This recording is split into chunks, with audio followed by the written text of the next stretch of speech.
নমস্কার, কেমন আছেন সবাই? দেবস কিংডমের নতুন আরেকটা ভিডিওতে আপনাদের সবাইকে স্বাগত জানাই। আমাদের ইটালিতে তো ক্রিসমাস ভাইব শুরু হয়ে গেছে।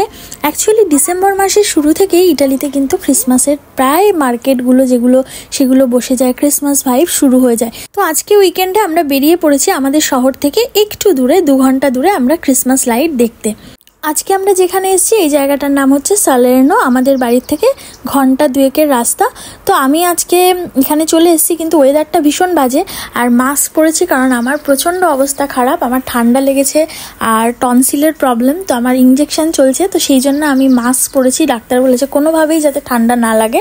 তো যাই হোক, এদিকে লাইটও দেখতে হবে, আর লাইটটা তো এই সময়ই দেয়, তো সেই জন্য বাচ্চাদের একটু দেখানোর জন্য নিয়ে এসেছি। এখানে গাড়িটা পার্কিং করেছি, কি সুন্দর এরিয়াটা, টোটালটাই পার্কিং এরিয়া। হোটেলের ফ্রন্ট সাইডে এখানে গাড়ি পার্কিং করার জায়গা আছে, তো একদম সমুদ্রের ধারে। তো এখান দিয়ে পিয়াজ্জাটাও আছে, হেঁটে হেঁটে এখন ঘোরা যাবে। আর দেখুন দূরে পাহাড়ের ওপর দেখা যাচ্ছে সুন্দর একটা ক্যাসেলটাতে যদিও আজকে আমরা যাব না কারণ ওয়েদারটা বাজে আর টাইমও হবে না লাইট দেখতে গিয়ে।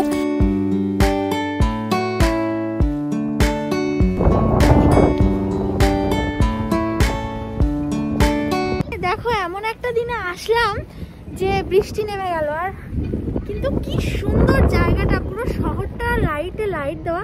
এখান থেকে এতটা বোঝা যাচ্ছে না, সেন্টারটায় গেলে বোঝা যাবে।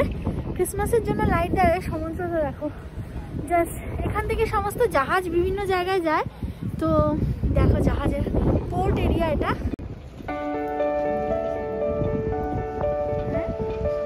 প্রচন্ড এই যে সমুদ্রের ঠান্ডাটা না। এখানে যে সমুদ্রটা দেখতে পাচ্ছেন এটা হচ্ছে তেরেনিয়ান সি। এখানে জলের তলায় নাপোলিতে সালেরনোর কাছে এখানে একটা সিটি আছে জলের তলায়, আন্ডার ওয়াটার সিটি বলা হয়। এই সিটিটা স্কুবা ডাইভ করে দেখা যায়, পুরোনো দিনের যে সমস্ত স্থাপত্য রয়েছে সেইগুলো এই সিটিতে দেখা যায়। তো এটা স্কুবা ড্রাইভ করে নিচে গিয়ে দেখতে হয়, যারা স্কুবা ড্রাইভ করে যায়। এই সময় নয়, সামারের সময় দেখা যায়। গলফ অফ সালেরনো বলা হয়, যে gulf of Salerno on the Tyrrhenian sea. এই পোর্ট এরিয়াটা এত সুন্দর, আর ক্রিসমাসের সময় তো আরো বেশি কালারফুল হয়ে ওঠে, প্রচুর লাইট থাকে চারিদিকে। এখনো সেভাবে লাইটগুলো জ্বালায়নি যেহেতু এখনো সন্ধে হয়নি, কিন্তু সন্ধেবেলাটা এখানে দাঁড়িয়ে থাকলেই মনে হয় মন ভালো হয়ে যায়, এত সুন্দর। আজকে ওয়েদারটা বাজে, অনেক উইন্ডির জন্য লোক কম, কিন্তু ইউজুয়ালি এই সময় এই ক্রিসমাসের আগে এখানে প্রচুর লোক থাকে। এখন দেখুন সন্ধে হয়ে এসছে, শীতকাল, তার মধ্যে লোকেরা ফিশিং করছে, কারণ এই এরিয়াটাতে স্পেশালি এই পোর্ট এরিয়াটাতে এখানে প্রচুর মাছ পাওয়া যায়। তো এই সময় লোকেরা এখানে ফিশিং করে।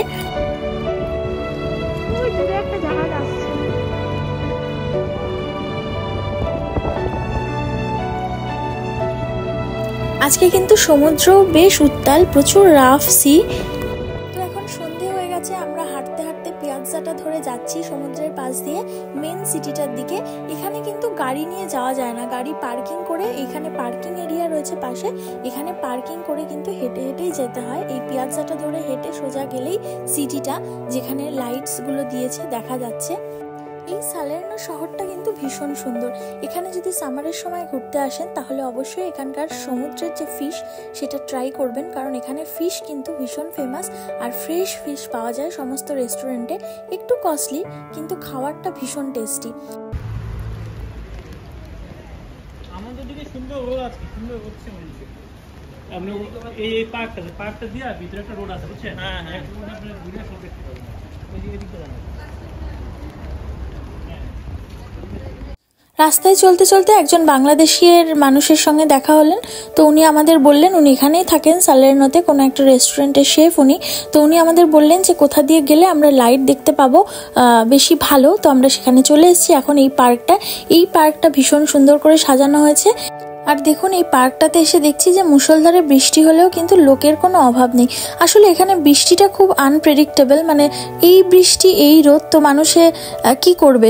আর সারা বছরই এখানে কিন্তু মোটামুটি শীতকালে বৃষ্টি হয়।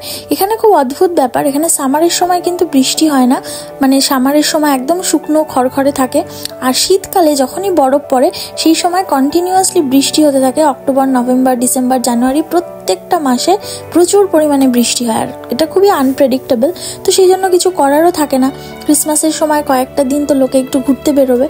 আর ইটালিতে কিন্তু জানেন ক্রিসমাস 3 বার সেলিব্রেট হয়।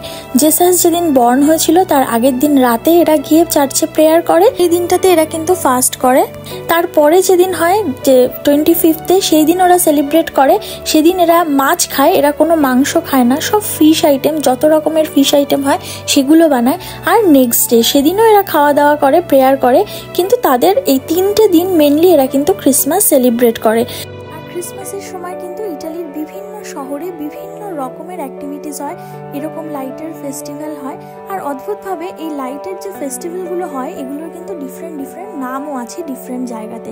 যেমন সালের্নোতে এই জায়গাটার নাম হচ্ছে, এই যে আমরা এখানে এসেছি এই জায়গায় হচ্ছে এটাকে বলা হয় লুচি দি আর্টিস্টা, মানে আর্টিস্টিক লাইট।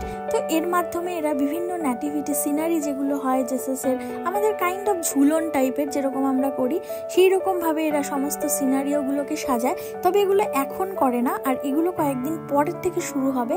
আর এগুলো স্পেশালি করে চার্চের ভেতরে বা চার্চের বাইরের কোনো গ্রাউন্ডে।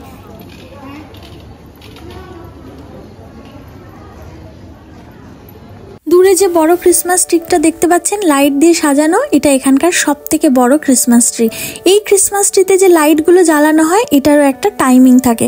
নভেম্বরের লাস্ট উইকে, ডিসেম্বর শুরুর ঠিক 1 ডিসেম্বরের আগের দিন এই লাইটটা জ্বলে ওঠে এবং রাত্রি 12টার পরে, 12টার সময় ডট 12টাতেই এরা লাইটটা সুইচ অন করে।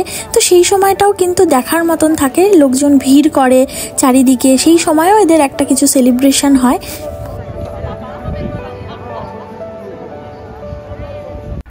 অনেক হাঁটা চলার পরে এখন খিদে পেয়ে গেছে, তো আমরা ঢুকে গেছি এখানকার একটা ওল্ড রেস্টুরেন্টে, যেখানে পিৎজা ইনভেন্ট হয়েছিল, নেপোলির ওল্ড রেস্টুরেন্ট।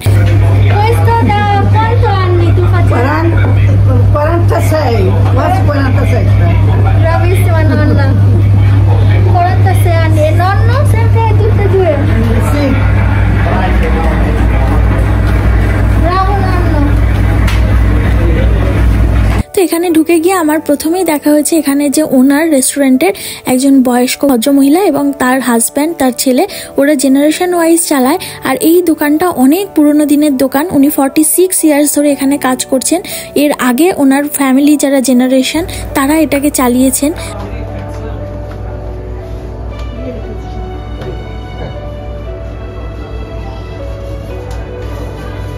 উনি বলছিলেন যে সময় দোকান শুরু হয়েছিল সেই সময়ের কথা, এদের জেনারেশন চালাতো। তো আমরা ডিসাইড করি যে এখানেই পিৎজা খাবো। আর এই দোকানটা খুবই ছোট দোকান, কিন্তু এখানে প্রচুর ভিড়, প্রচুর লাইন দিয়ে ঢুকতে হয়। আর উনি এত ভালো ছিলেন দুজনে, তো আমি বললাম যে আমি ভিডিও করব। তো দুজনেই মানে প্রত্যেকে আমাকে খুব কোঅপারেট করলেন এবং দেখাতে চাইলেন ওরা কীভাবে পিৎজা বানায়। আর এখানে কিন্তু কাঠের ওভেনে, মানে বিভিন্ন জায়গায় বিভিন্ন রকমভাবে পিৎজা বেক করা হয়, তো এখানে কিন্তু অথেন্টিক ওয়েতে কাঠের ওভেনে বেক করা হচ্ছে কাঠ দিয়ে। আর যে সমস্ত অথেন্টিক যে পিৎজাগুলো সেগুলো কিন্তু খুব বেশি টপিংস হয় না, ভেরি নর্মাল পিৎজা। দেখুন এখানে জাস্ট টমেটো পেস্ট আর অরিগানো দেওয়া পিৎজা, কিন্তু এই পিৎজাটার এত টেস্ট এখানে না খেলে গরম গরম, কারণ সব কিছু ভীষণই ফ্রেশ আর পিওর, মানে এখানে কোনো মানে অর্গানিক জিনিসপত্র, এখানে এরকম ভেজাল মতন কিছু নেই, এরা নিজেরা প্রডিউস করে। তো সেই জন্য এটার একটা আলাদাই টেস্ট হয়। তো উনি আমাকে সেসব এক্সপ্লেন করছিলেন, বলছিলেন, যদিও প্রচুর ভিড় ছিল দোকানে, তো আমি ওনাকে বেশি ডিস্টার্ব করছিলাম না, but she was very nice. আর এই ভদ্রলোক, যিনি বয়স্ক ভদ্রলোক, ইনি 85 ইয়ার্স ওল্ড। তো ফাইনালি আমাদের পিৎজা পেয়ে গেছি আর খাওয়াও শুরু করে দিয়েছি। এবার আমাদের যেতে হবে অন্য জায়গায় যাব আমরা, আজকে রাতে এখানে থাকবো, নেক্সট ডে আবার একটা শহরে ঘুরে তারপর আমরা ওখান থেকে বাড়ি যাব। আজকের ভিডিওটা এখানেই শেষ করলাম। সবাই ভালো থাকবেন, সুস্থ থাকবেন, আমাকে জানাবেন আপনাদের ভিডিওটা কেমন লাগলো, আর ইটালির সম্পর্কে আপনারা আর কি জানতে চান বা এখানে কি কি জিনিস দেখতে চান। সবাই ভালো থাকবেন, টাটা।